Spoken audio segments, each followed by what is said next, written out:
Alright, if you download Hero Land's Grimloot, you're probably going and saying, what's the best thing to do on day one? And getting as far as you can, you will kind of get locked out on your emblem of saying you got to come back tomorrow to keep on continuing and keep on climbing on that. But one of the big things you really want to do is get to level 80, which is going to allow you to unlock the map Lava Valley. And this is going to be a spot where you pretty much want to stay in here for a while and just farm all of these monsters. There's 3 weapons in here that I really like, but the real reason you want to make sure you're farming in here is to get all 4 pieces of that Mat's gear, the actual armor, the boots, the ring, the amulet. You want to get all of those and get as many copies as you can to go and max that out. Now there is 5 different bosses in here, and the drops on it isn't going to guarantee you're going to be getting one of these things every single time, but just running around and playing each one is kind of a nice, easy way to go and stock up on these things. When you go back and play, I think it was the Crucible there, you are limited on what gear you could use,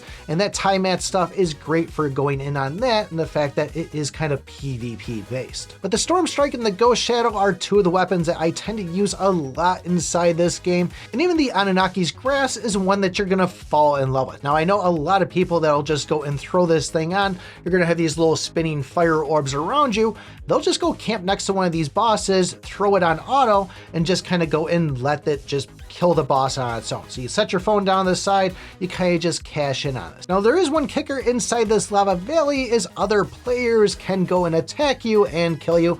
You won't lose anything, but you'll get sent back to the safe zone on it. So if you are going to just try to do this little bit of a farming hack on it, you might run into that. I myself would just kind of run around the 5 bosses there until I got all the drops that I needed. If you go into your archive, you can see which each boss will drop for you.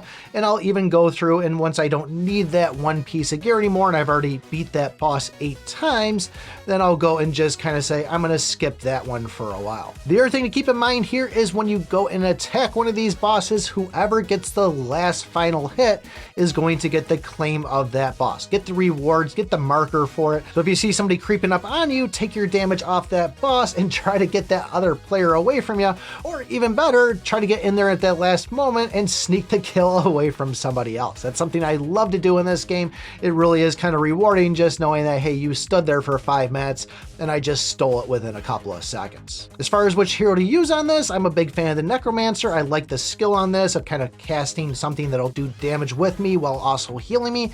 So that's the way I'm going. There's a ton of different heroes in here. If you want to go and pick one of the ones that supposedly counters the boss, go for it, but test them all out, see what works for you, but that seems to be working pretty good for me. When it comes to upgrading the Storm Strike or that Ghost Shadow, you'll need to have 13 copies of it. It will require dust to go and enhance it, so use the lightning one for the one and the poison one for the other.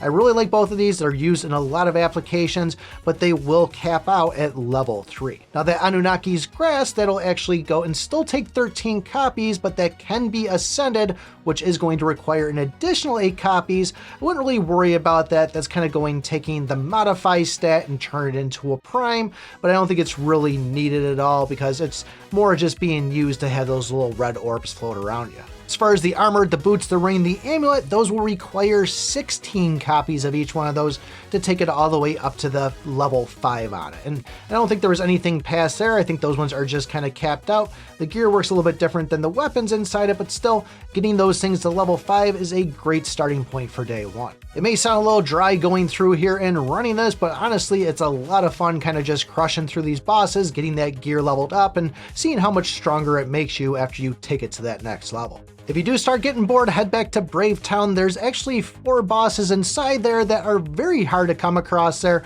Those were the Bear Chieftain, the Bee King, the Raging Ox, and the Pink Cyclops. You won't see those things pop up every time, so be prepared when you do see it drop. Get over there first and try to get that last hit in. But if you want to know my first impressions on this game, take a look at this video right here. Thanks for watching, and remember, I pick my butt.